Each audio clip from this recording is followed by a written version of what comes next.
রব্বে কারীম আমাদেরকে দুনিয়াতে দিয়েছে অল্প সময়ের জন্য। মূলত দুনিয়াতে দেওয়ার মাকসাদ কি ছিল? আল্লাহ তাআলা আমাদেরকে দুনিয়ায় পাঠিয়েছেন শুধুই আল্লাহ তাআলার বন্দেগীর জন্য, ইবাদতের জন্যই আমাদেরকে পাঠিয়েছেন। বাকি কাজগুলো কেন করব? বাকি কাজগুলো করতে হবে ইবাদতের সহযোগিতার জন্য। আমাদের জীবনের কাজ হলো, প্রথম কাজ হলো ইবাদত, বাকি জীবনের সমস্ত ব্যস্ততা হলো ইবাদতের সহযোগিতা। মনে বুঝেন? যেমন এই স্টেজটাও ওয়াজ নয়, এটা হলো ওয়াজের সহযোগিতা। এটা না হলে ওয়াজ করা যেত না, এই প্যান্ডেলটা না হলে ওয়াজ করা যেত না। তাহলে এটা কিন্তু ওয়াজ নয়, এটা কি? ওয়াজের সহযোগী।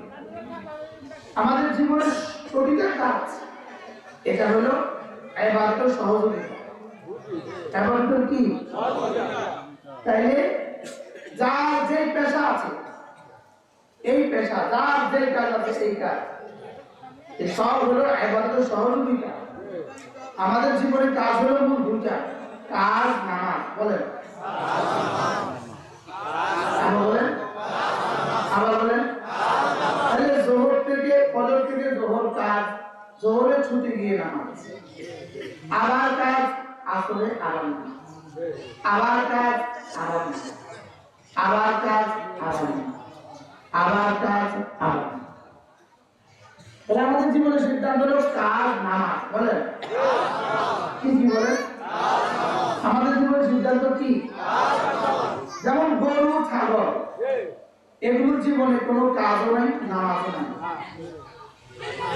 আর ইহুদি আর নাসারার জীবনে শুধু কাজ, শুধু কাজ, শুধু কাজ। গরু ছাগল বিড়াল কোনো কাজ নাই, নামাজ নাই।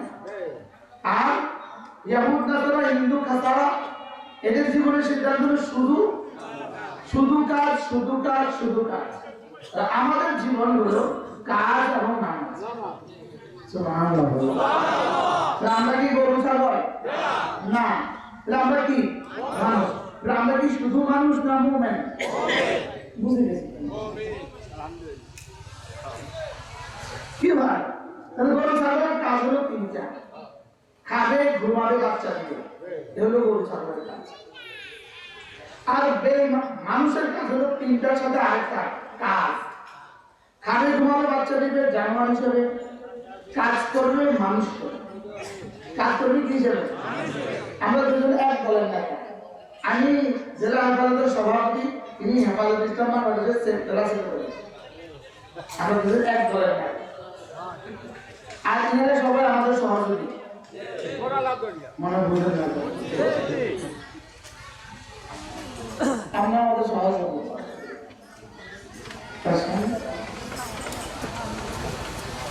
তাহলে বলুন তো, বুঝে যাবে। বলুন তো দেখি, গরু কি করে? গরু কি কাজ করে? গরুকে কেন বানিয়েছে? রব্বে কারীম গরু বানিয়েছে দুই কাজের জন্য। গরু আমাদেরকে গোশত সাপ্লাই দিবে এবং দুধ সাপ্লাই দিবে। খালাকা কুল্লা শাইইন ফাহাদা, আল্লাহ সবকিছু বানিয়ে যার যে কাজ তাকে শিখিয়ে দিয়েছেন। এজন্য গরুকে বানিয়েছেন দুধের জন্য আর গোশতের জন্য। এজন্য গরু বুঝে খাবার ছাড়া তার কোনো উপায় নেই। এজন্য সে 24 ঘন্টা খায়।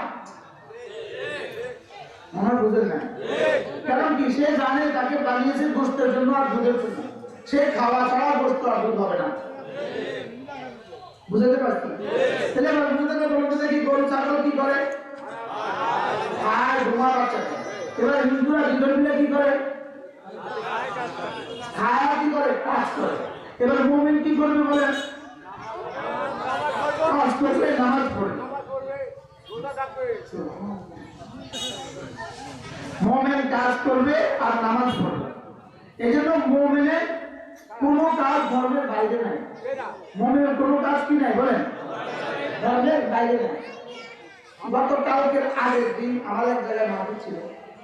তো মাহফিল শেষে আমি যে রুমে গিয়ে জামা পাল্টাবো, ওই রুমের টেবিলে একটা পত্রিকা রাখা আছে, ওই দিনের পত্রিকা। টাকা আসা মাত্রই দেখলাম একটা নিউজ। সেটা হলো কিছু কিছু মানুষ ধর্মকে রাজনীতি হিসেবে ব্যবহার করছে। এগুলো তো একজনের বক্তব্য। ধর্মকে রাজনীতি হিসেবে কি করছে? ব্যবহার করছে। তো তখন এই শব্দের প্রতিবাদ আমার দাম আগে আল্লাহ দিতেছিল। এটা একটা আগের দিনের ঘটনা। আমি এই শব্দের প্রতিবাদ আমার দাম আগে ঠিক করে দিয়েছি। আমরা ধর্মকে রাজনীতি বানাই নাই, আমরা রাজনীতিকে ধর্ম বানাইছি।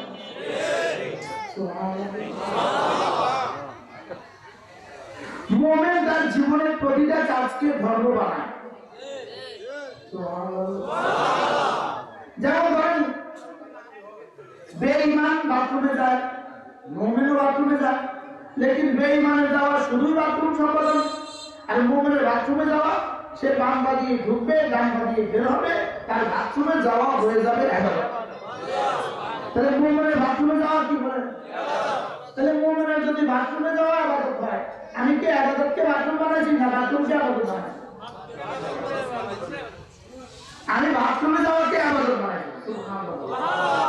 মুমিন তার স্ত্রীর মুখে লোকমা তুলে দিবে, বেঈমানও তুলে দেয়, আমরাও তুলে দেব, লেকিন বেঈমান তুলে দিলে শুধুই স্ত্রীর মুখে লোকমা তুলে দেওয়া হয়, আর মুমিন তুলে দিলে ইবাদত হয়। যেমন ধরেন বেঈমান বাজারে যায়, আমরা বাজারে যাই, বেঈমান বাজারে যায় শুধুই বাজারের জন্য, আমরা বাজারে যাই, বাজারে গেলে একটা দোয়া আছে, ওই দোয়াটা বাজারে গিয়ে পড়লেই আল্লাহ তাআলা তাকে 10 লাখ টাকা দিবেন। এবার মানে আমরা ধর্মকে রাজনীতি বানিয়েছি না রাজনীতিকে ধর্ম বানাইছি? আমরা রাজনীতিকে ধর্ম বানাইছি। আমরা জীবনের প্রতিটা কর্মকে ধর্ম বানিয়েছি। আমাদের জীবনের প্রতিটা কর্ম কি বলে? বুঝে বলে। আমাদের জীবনের প্রতিটা কর্ম কি? আমার বাজারে যাওয়া ধর্ম, আমার জামা পরা। যেমন আমি যদি আমার জামাটাকে ডান হাতে দেই, সঙ্গে সঙ্গে আমারটা হয়ে যাবে সুন্নাত, আমারটা হয়ে যাবে ধর্ম, আমারটা হয়ে যাবে সওয়াব। শুধু সওয়াব নয়, আমি যদি ডান হাতে আমার জামাটা আগে ঢুকাই, ডান হাতে আগে জামাটা পরি, তো সঙ্গে সঙ্গে রব্বে কারীম যেন বলবেন, এই এটা তুমি কেন করছো? তো আমি উত্তরে বলবো, আমার রাসূল করতে বলেছে। সঙ্গে সঙ্গে রব্বে কারীম বলবেন, ইউহিব্বুকুমুল্লাহ ওয়া ইয়াগফির লাকুম যুনুবাকুম, যাও আমি তোমাকে মাফ করে দিব, তোমাকে মাফ করে দিব, তোমাকে ভালোবাসি। জামা তো সবাই গায়ে দেয়, লেকিন তাদের জামা গায়ে দেওয়া মুমিনের জামা গায়ে দেওয়া পার্থক্য আছে না? তাদের জামা গায়ে দেওয়া কি শুধু জামা গায়ে দেওয়া, আর আমার জামা গায়ে দেওয়া ইবাদত? সুবহানাল্লাহ বলে। তাহলে উদাহরণ হিসেবে মুমিনের সব কর্মই কি ধর্ম? মুমিনের সব কর্মই কি? মুমিনের সব কাজই দ্বীন। সুবহানাল্লাহ। মুমিন শুধু মসজিদে গেলে দ্বীন হয়, বাজারে গেলে দ্বীন হয় না। মুমিন বাথরুমে গেলে দ্বীন হয়, মুমিন জুতা পরলেও দ্বীন হয়। সুবহানাল্লাহ। তাহলে মুমিনের কোনো কাজ নাই দ্বীন ছাড়া। মুমিনের কোনো কাজ নাই কি ছাড়া? বলে দ্বীন ছাড়া মুমিনের কোনো কি নাই, মুমিনের কোনো কাজ নেই। এমনকি রাসূল বলেন, আল্লাহ নবী বলেন, এমনকি মুমিনের পায়ে যদি কাঁটা দিবে, মুমিনের পায়ে যদি কাঁটা দিবে, আল্লাহ নবী বলেন এটাও সাদাকার সওয়াব। হাত্তা লোকমাতা ফি ইমরাতিক, তোমার স্ত্রীর মুখে তুমি লোকমা তুলে দিচ্ছ, এটাও সাদাকার সওয়াব। তাহলে এবার বলুন তো দেখি, আমাদের জীবনের প্রধান কর্ম কি? ইবাদত। আমাদের জীবনের প্রধান কর্ম কি? ইবাদত। নাকি সবটা করব কেন? সহায়ক। নাকি সবটা করব কেন? আচ্ছা যেমন ধরেন আপনার দোতলা বাড়ি, সিঁড়িটা কি সহায়ক না মূল বাড়ি? আচ্ছা সিঁড়িটা যদি না থাকে দোতলাও পেল বাপ, সিঁড়ি না থাকলে দোতলা কি? এবার সিঁড়ি বাড়ির কি মুখ্য উদ্দেশ্য নাকি সহায়ক?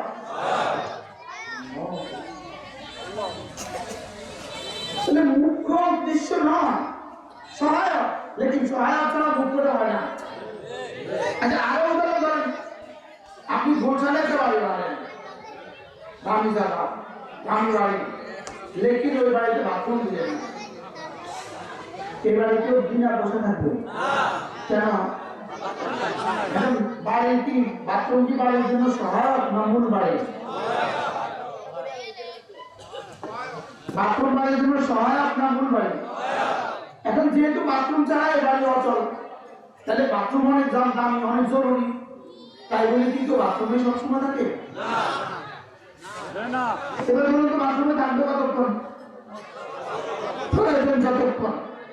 বাকি সময় কোথায় থাকবে?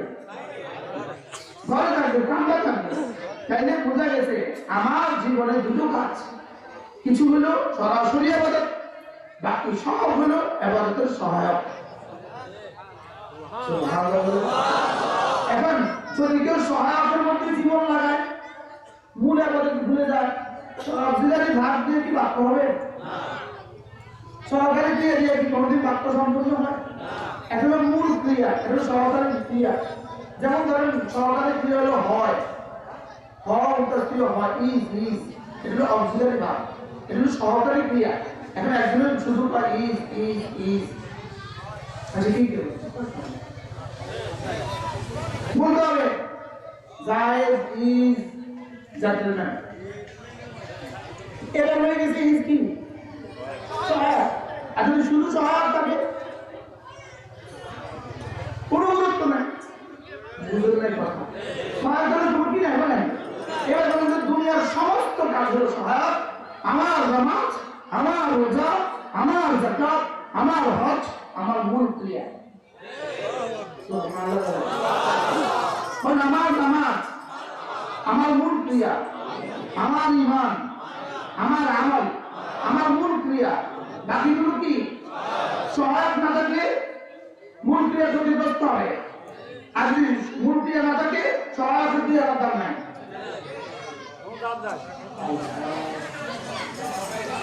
হ্যালো,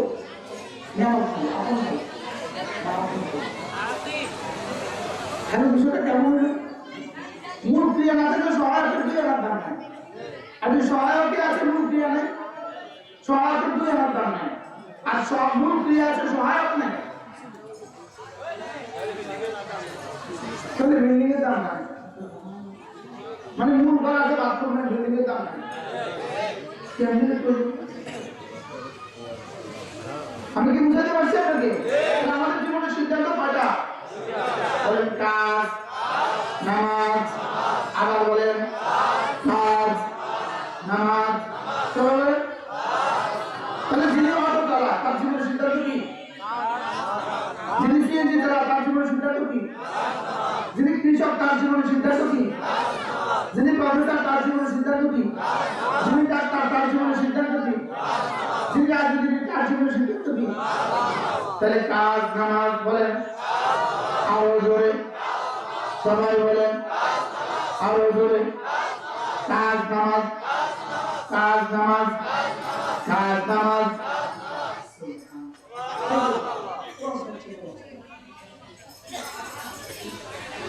এজন্য আল্লাহ বলেন ইয়া আইয়ুহাল্লাযীনা আমানু ইযা নুদিয়া লিস-সালাতি মিন ইয়াউমিল জুমআহ ফাসআউ ইলা যিকরিল্লাহ ওয়া যারুল বাই'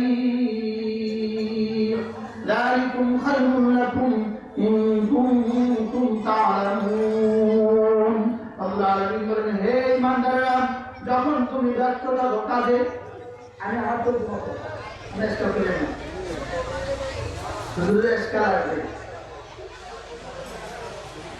যখন তুমি ব্যস্ততা কাজে, খেয়াল করেন, যখন তুমি ব্যস্ততা কাজে আযান হয়ে ছুটে যাও নামাজে, ছেড়ে দাও হাতের কাজ,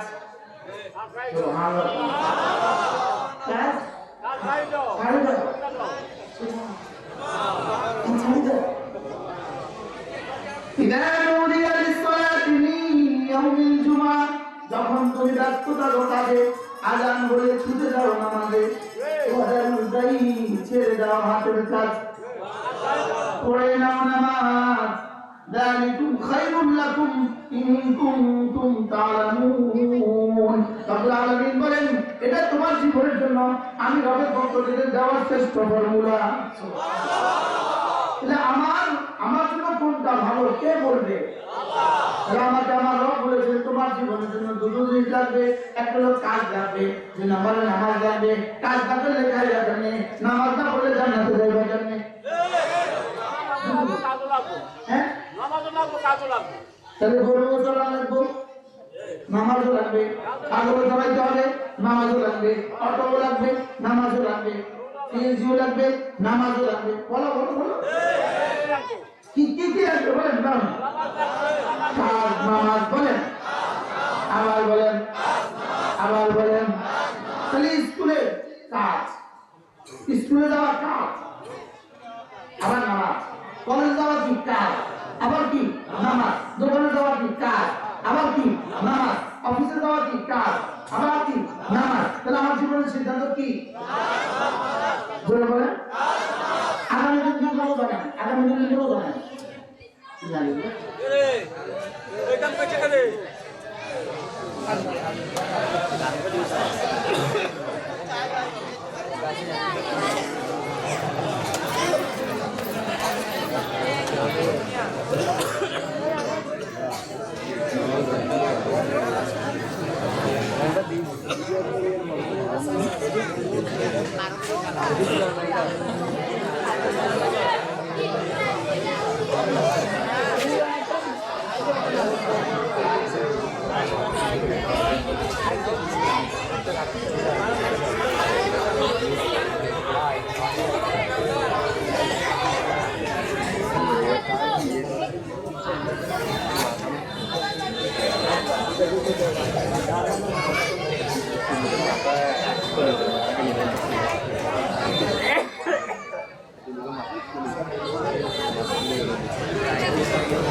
জি মাশাআল্লাহ সকলে বলেন আলহামদুলিল্লাহ ইনশাআল্লাহ একটু গেটটা বন্ধ করে দিবেন তালা বন্ধ করে দিবেন যেন ওয়াজ শেষে আর কেউ ঢুকতে না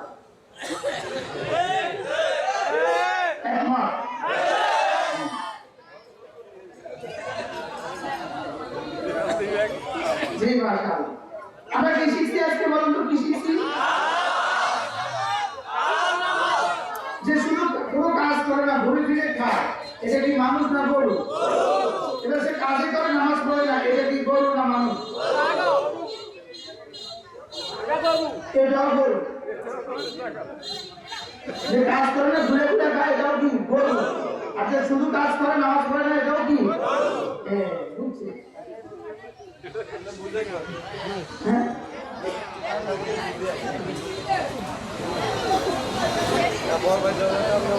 যখন তুমি ব্যস্ত থাকো কাজে আজান বলে ছুটে যাও নামাজে ছেড়ে দাও হাতের কাজ পড়ে নাও নামাজ যালিকুম খায়রুল লাকুম রব্বুল আলামিন বলেন এটা না তোমার জন্য অনেক ভালো সুবহানাল্লাহ কুনতুম তা'লামুন যদি তুমি বুঝতে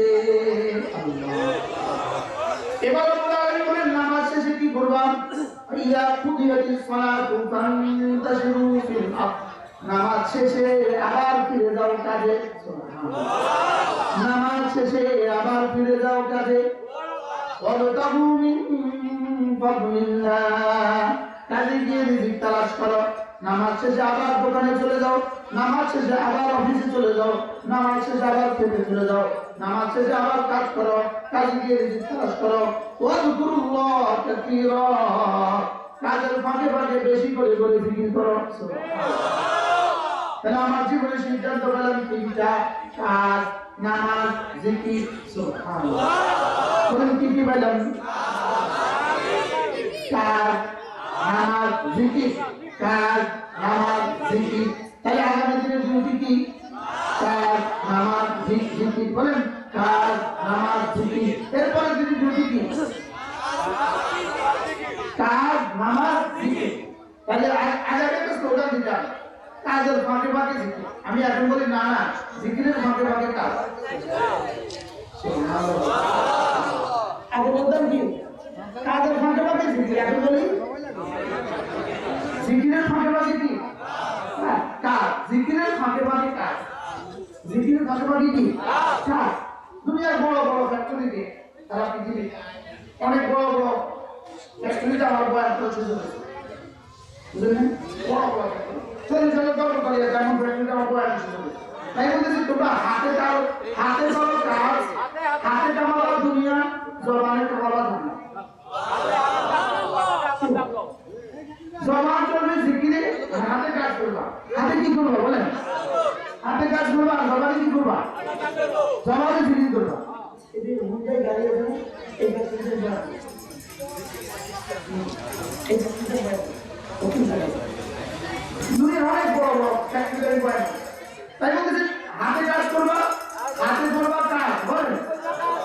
জমানো বাবা জিকির সুবহানাল্লাহ। তাহলে আমার তিনটা সিদ্ধান্ত হবে, আমি নামাজ পড়বো নিয়মিত, কাজ করবো নিয়মিত, জিকির করবো নিয়মিত। সুবহানাল্লাহ। কি কি? কাজ, নামাজ, জিকির। বলেন আবার বলেন। এই সমাজে অনুশাসনের কাজ করে না, আসলে তো কাজ করে না। তাহলে কাজ লাগবে, কাজ কি লাগবে? কাজের ফাঁকে কি লাগবে? জিকির লাগবে। এবার নামাজের সময় কি লাগবে? নামাজ লাগবে। তাহলে আমার জীবনে সিদ্ধান্ত কাজ, নামাজ, জিকির।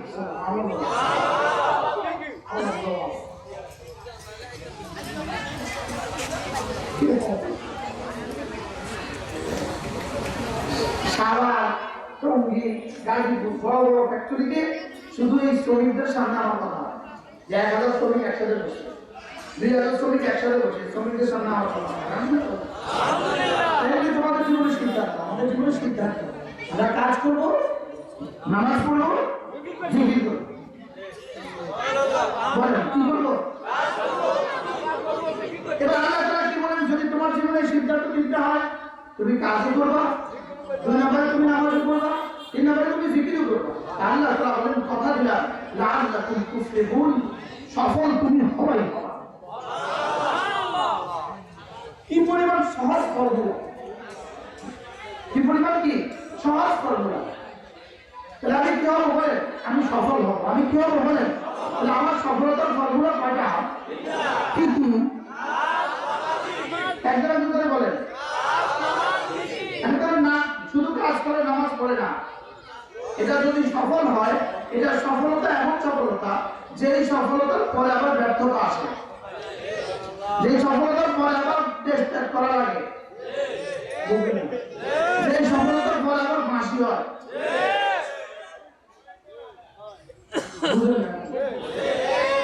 একজন রমণী 16 বছরের প্রধানমন্ত্রী, তার চেয়ে সেরা, তার চেয়ে সেরা, তার চেয়ে সফল সারা পৃথিবীতে আর কোনো রমণী নেই। লেকিন 17 নভেম্বর 2025 তার ফাঁসির রায় হয়। আলহামদুলিল্লাহ, ফাঁসির রায় উঠে গেছে। সুবহানাল্লাহ, ফাঁসির রায় উঠে গেছে। সুবহানাল্লাহ, তাই সুবহানাল্লাহ পাওয়া দরকার। এত বড় সফল এরপরে কি আসে? ফাঁসি আসে কেন? তাহলে বোঝা যাচ্ছে এই সফলতা সফলতা নয়, যে সফলতার পরে ফাঁসি আসে, যে সফলতার পরে পালায়া যায়, এই সফলতা সফলতা নয়। কি বলছি বলেন? যে সফলতার পরে কি পালাইতে হয়, এই সফলতা কি নয় বলেন? সফলতা নয়। ওই সফলতাই সফলতা, যেই সফলতার পরে এমন সুখ আসবে, যে সুখের পরে আর কোনোদিন অসুখ হবে না। এমন জান্নাত হবে যে জান্নাতের পরে আর কোনোদিন বের করবে না। এটা হলো আসল সফলতা। আল্লাহ তাআলা বলেন তোমার জীবনের সিদ্ধান্ত যদি হয়, হে ঈমানদাররা, তোমার জীবনের সিদ্ধান্ত যদি হয় কাজও করবা সময় মতো, নামাজও পড়বা সময় মতো, বাকি সময় তুমি জিকির করবা, তো রব্বুল কারীম বলেন যাও কথা দিলাম লাআল্লাকুম তুফলিহুন, তুমি অবশ্যই কামিয়াব, তুমি অবশ্যই কি সফল। এজন্য রাসূল কারীম সাল্লাল্লাহু তাআলা আলাইহি ওয়াসাল্লাম ছোট ছোট কয়েকটা সহজের কথা বলে আমি আমার কথা শেষ করব। আল্লাহর নবী বলেন কোন মানুষ যদি দুটো কাজ করে, রাসূল বলেন খুল্লাতান, দুটো অভ্যাস এমন আছে লাম ইয়ামাল বিহিমা আবদুল মুসলিম, কোন মুসলমান এই দুই অভ্যাস করবে না ইল্লা দাখালাল জান্নাহ, তবে যেই করবে সোজা জান্নাতে চলে যাবে। আল্লাহর নবী বলেন 1 নম্বর আমল 5 ওয়াক্ত নামাজের পরে 10 বার পড়বে সুবহানাল্লাহ, 10 বার পড়বে আলহামদুলিল্লাহ, 10 বার পড়বে আল্লাহু আকবার। রাসূল বলেন এভাবে হবে 30 বার। এভাবে হবে কতবার? 30 বার। 5 নামাজ হবে 150 বার, মিজানে উঠে যাবে 1000 বার। একদিনে যদি হয় 1000 বার, এক মাসে হবে 45,000 বার, এক বছর হবে 5,40,000 বার, 20 বছর হবে 1,40,00,000। এবার দেখেন 9টা 28 বাজে, 9টা 28। আমরা এখন পড়বো, কিভাবে পড়বেন? এক নিঃশ্বাসে একবার। কিভাবে পড়বো? পড়েন ধ্যানের সাথে সুবহানাল্লাহ সুবহানাল্লাহ সুবহানাল্লাহ সুবহানাল্লাহ সুবহানাল্লাহ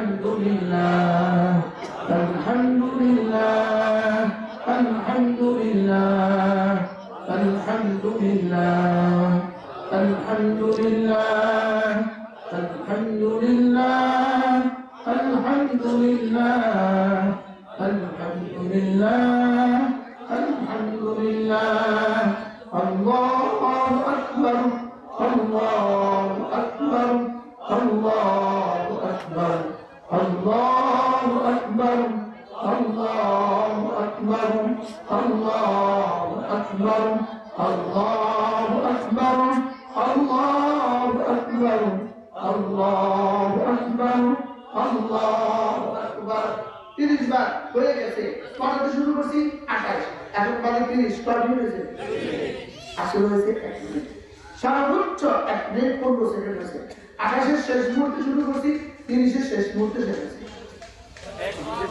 সর্বোচ্চ কত মিনিট 1 মিনিট 15 সেকেন্ড লাগছে এবার আপনার ইমানকে আপনি জিজ্ঞেস করেন গত 30 বছরের কি কখনোই 1 মিনিট এভাবে সুন্দর করে পড়া হয়েছে না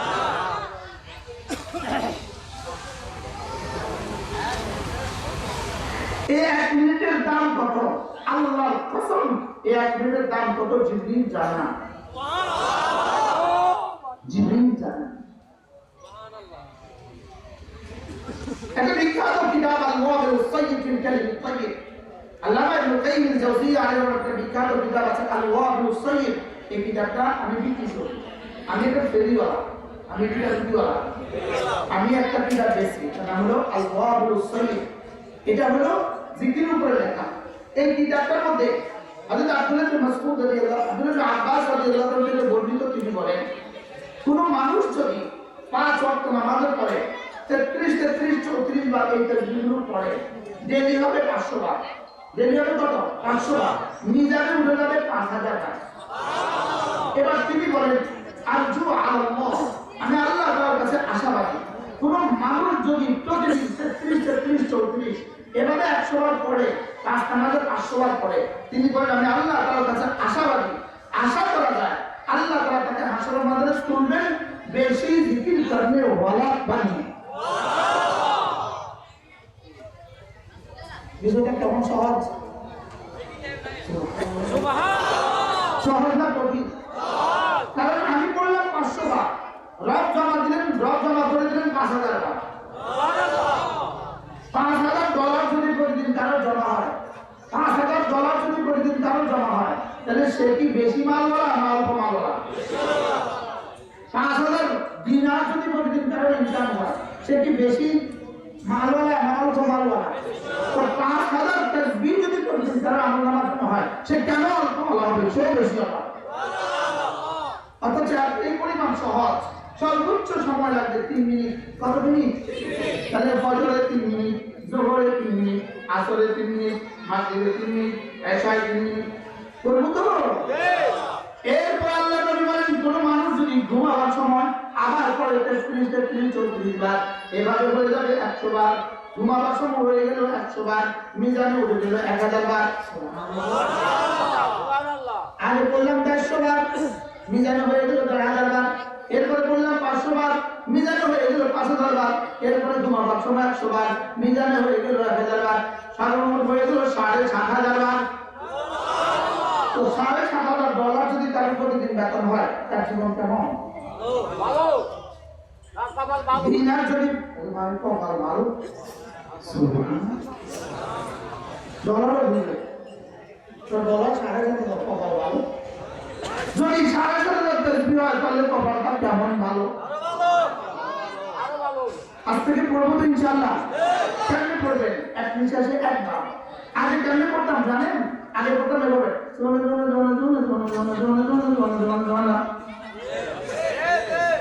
হ্যাঁ এবার পড়তাম না তুমি কেন আমি তো পড়তাম আমি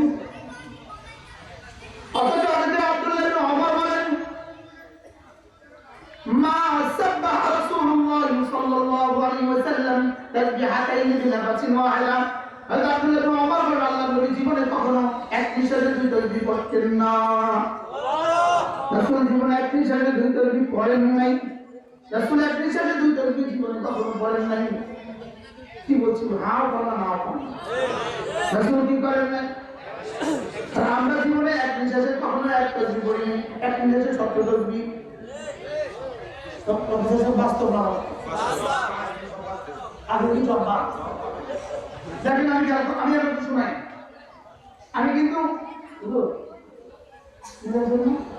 আমি রাত করছি কাজী ওবায়দুল্লাহ সাহেবের কাছে বাংলাদেশের বিখ্যাত কাজী রেডিও টেলিভিশনের কাজী সাহেব না কাজী ওবায়দুল্লাহ সাহেব চকবাজার ঢাকা চকবাজার সাহেব মসজিদের ইমাম ছিলেন কাজী ওবায়দুল্লাহ সাহেব রহমানুল্লাহ কাছে আমি 2 বছর রাত করছি তাহলে একটু বোঝা উচিত যে এই লোকটার রাত শিশুদের উপর শুদ্ধ আছে আমি তো বুঝে লেকিন এক বিশ্বাসে শুদ্ধ করে কাজী আব্দুল বাসিত 5 বার সুবহানাল্লাহ পারবে না আমি বুঝতে পারি না কাজী আব্দুল বাসিত তো এক বিশ্বাসে 5 বার শুদ্ধ করে সুবহানাল্লাহ শব্দটা পারবে না কেন সুবহানাল্লাহ শব্দটার পেছনে একটা হা আছে হাটা বাতাসে ছেড়ে দিতে হয় অক্ষজুম ছেড়ে দিতে হয় এটা যদি ছেড়ে দেওয়া হয় আর টেনে নেওয়া যায় না এটা বাতাসে ছেড়ে দিতে হবে যেমন আমি আপনাকে শোনা যাবেন সুবহানাল্লাহ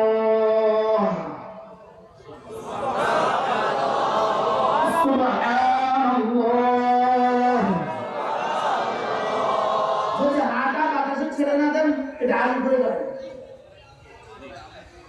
এটা কি হয়ে যাবে যেমন এবার আমি এক বিষয়ে 4 বার পড়ে যাবে সুবহানাল্লাহ সুবহানাল্লাহ সুবহানাল্লাহ সুবহানাল্লাহ হ্যাঁ হয়েছে যদি হাত উচ্চারণ না হয় জীবনে কখনোই এই শব্দটা শুদ্ধ হইল না 1 নাম্বারও নিবে না এবার আমি দেখেন শুদ্ধ করে দেখি কতবার পারি একদম শুদ্ধ করে দেখি কতবার পারি সুবহানাল্লাহ সুবহানাল্লাহ সুবহানাল্লাহ এবার অশুদ্ধ করে দেখি কতবার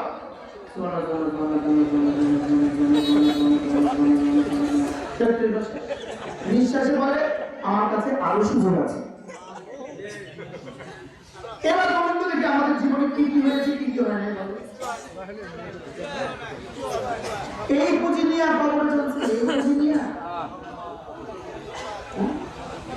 আজ থেকে শুদ্ধ করে পড়বো ইনশাআল্লাহ ইনশাআল্লাহ الذي خلق الموت والحياة ليبلوكم أيكم أحسن عملا رب العالمين বলেন আমি মওত আর হায়াত কেন বানিয়েছি জানো শুধুই দেখার জন্য কাজটা কত সুন্দর সুবহানাল্লাহ কার কত বেশি এটার জন্য আমরা দেখতে বলি আমাদের দিন আমরা সাথে এনাদের বলেছি যে الذي خلق الموت والحياة ليبلوكم أيكم أحسن عملا আমি হায়াত আর মওত বানিয়েছি শুধু দেখার জন্য কার জীবনে আমল কত সুন্দর কি দেখার জন্য বানিয়েছি বলেন কার আমল কত সুন্দর কার আমল কত সুন্দর আমরা টেনশনে আছি কার জামা কত সুন্দর আমরা টেনশনে আছি কার বাড়ি কত সুন্দর আমরা টেনশনে আছি কার গাড়ি কত সুন্দর রব দেখেন কার আমল কত সুন্দর রব কি দেখেন বলেন কার আমল কত এটা যদি বাড়িতেও সুন্দর হয় আমল সুন্দর তাহলে কি কোনো অসুবিধা আছে না বাড়ি সুন্দর করে বাড়ি সুন্দর করে আমল সুন্দর করতে হবে যারা বাইরে থাকবেন পরে দিলেন পাবেন না আমার দোস্ত আমি কিছু করতে পারি টাকায় ঢুকে নিজে সুন্দর করে বাড়ি সুন্দর এই আমাদের মানুষ এত হাসি খুশি আমি তো ভাবতেই পারি না কি ভাই কি বলছি তাহলে আমাকে কি সুন্দর করা লাগবে না এর মতো করলে হবে মানে সুন্দর করতে হবে কি করতে হবে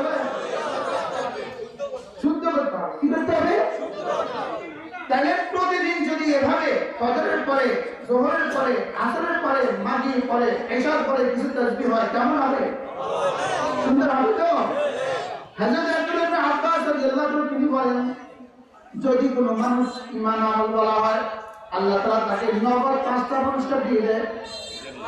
নগদ টাকা পুরস্কার, ইমান আমল বলা হলে নগদ 5টা পুরস্কার দিয়ে দেয়। 1 নম্বরে বিয়ান নির্বাগে চেহারাটাকে সুন্দর করে দেয়। 2 নম্বরে নূরানিল কলবে হৃদয়টাকে আলোকিত করে দেয়। 3 নম্বরে সেহাতান ফিল বাদান শরীরটাকে সুস্থ করে দেয়। আচ্ছা, মদ যখন শরীর ভালো থাকে না যে ইমান আমল মতে চলে তার শরীর ভালো থাকে? যারা ফজর পড়ে না এদের কিডনি অচিরে আক্রান্ত হয়। যারা ফজর পড়ে না তাদের শেষ পর্যন্ত কি লাগবে বলেন? ডায়াবেটিস লাগবে। বলেন কি লাগবে? যারা ফজর পড়ে না বলেন বলেন বলেন তাদের কি লাগবে বলেন? ডায়াবেটিস লাগবে। কেন ডায়াবেটিস লাগে? কারণ ফজর দিয়েছেই রব্বে কারীম সারা রাতের শরীরে যা জমা হয়ে গেছে তা ফ্রেশ করার জন্য। কি ভাই তাহলে ফজর পড়বো তো ইনশাআল্লাহ? না, জোয়ানরা বলেন, জোয়ানরা ফজর ফজর ফজর। আমি একটা দল বলবো, আমার একটা দল আছে, বলবো আমার দলের নাম কি? আমার দলের নাম হলো ফজর প্রজন্ম। বেনামাজিকে খুঁজে বেড়ায়, বলেন নামাজিকে বন্ধু বানায়। এটা আমার একটা দল। এই দলের সভাপতি আমি, সেক্রেটারি আমি, সদস্য কে কে হবেন?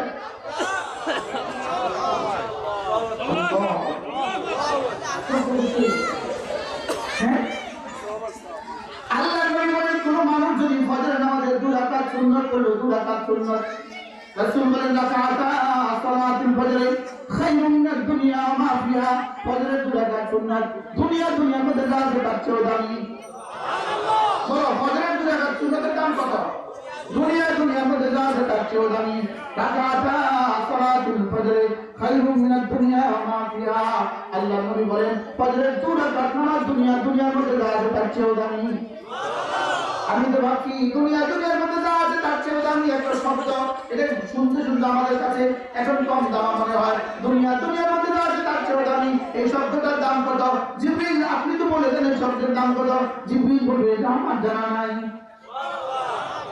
দুনিয়ার মধ্যে যা আছে তার চেয়েও দামি, বলে মুখস্থ করেন। ফজরের 2 রাকাত সুন্নাত দুনিয়ার মধ্যে যা আছে তার চেয়েও দামি। বলেন ফজরের 2 রাকাত সুন্নাত দুনিয়ার মধ্যে যা আছে তার চেয়ে দামি। আচ্ছা, যদি কালকে ঘোষণা দেয় আমাদের এই মসজিদের ভিতরে যারা ফজর নামাজ পড়বে তাদেরকে 200 টাকা করে দিবেন, এটা ঘোষণা দিয়ে দেখেন তো কয়জন আছে?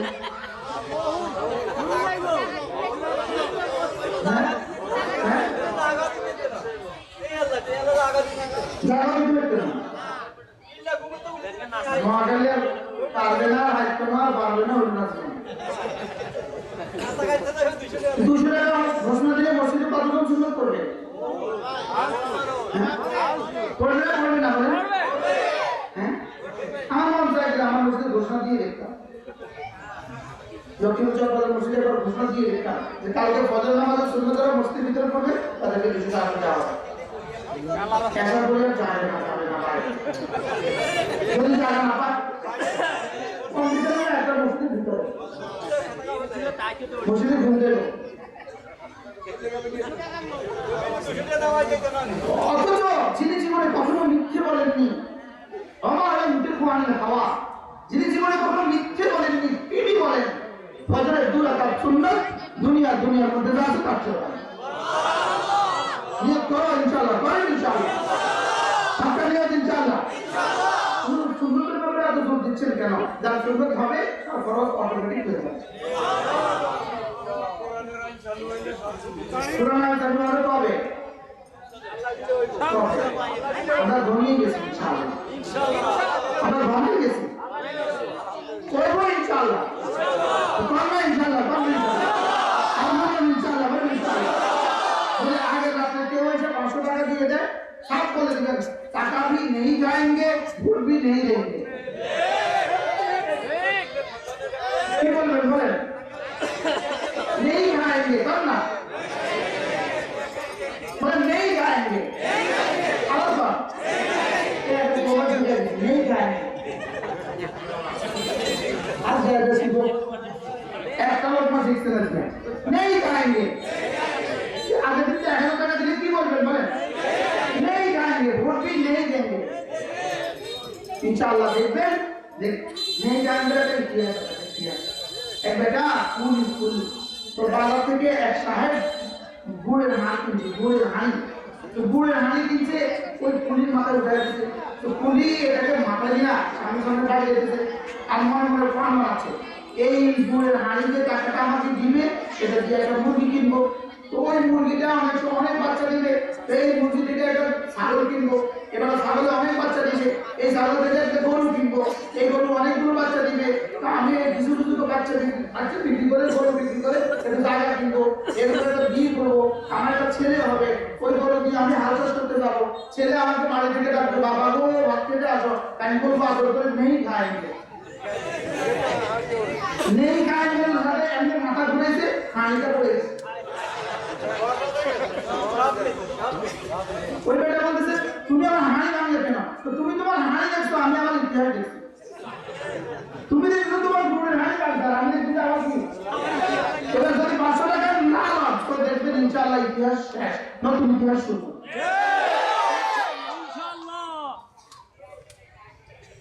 ঠিক আছে তো ইনশাআল্লাহ?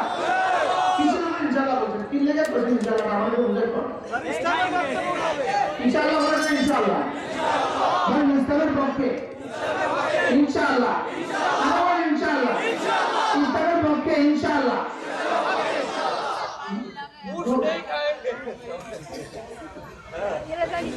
আল্লাহ আমাদের সবাইকে বুঝ দান করেন।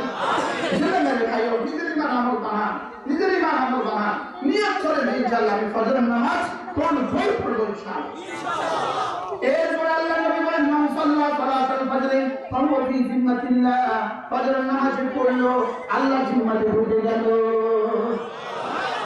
এবার স্লোগান দিতে হবে, ফজরের নামাজ পড়লো যে আল্লাহ জিম্মায় ঢুকলো সে, ফজরের নামাজ পড়লো যে আল্লাহ জিম্মায় ঢুকলো সে, ফজরের নামাজ পড়লো যে আল্লাহ জিম্মায় ঢুকলো সে। বলেন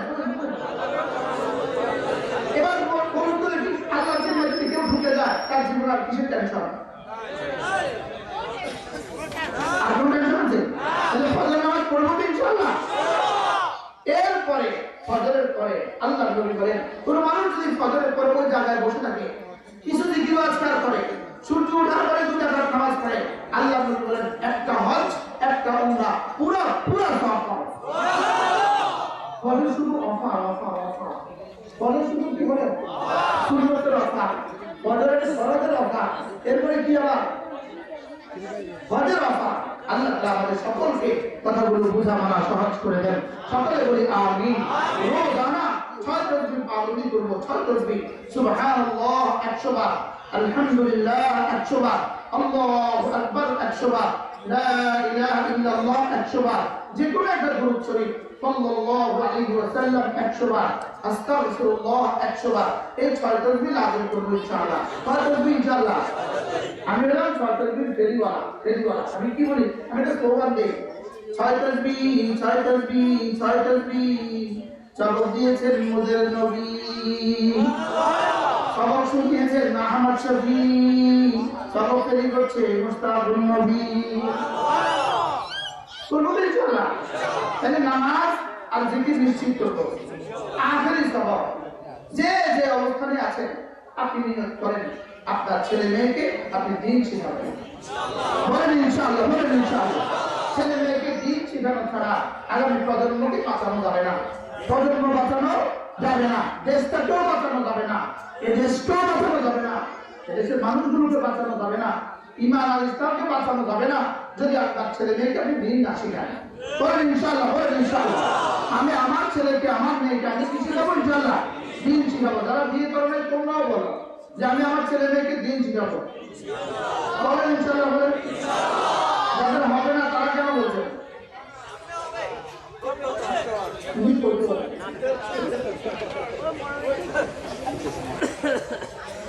আপনি বলেন আমি আপনি আপনি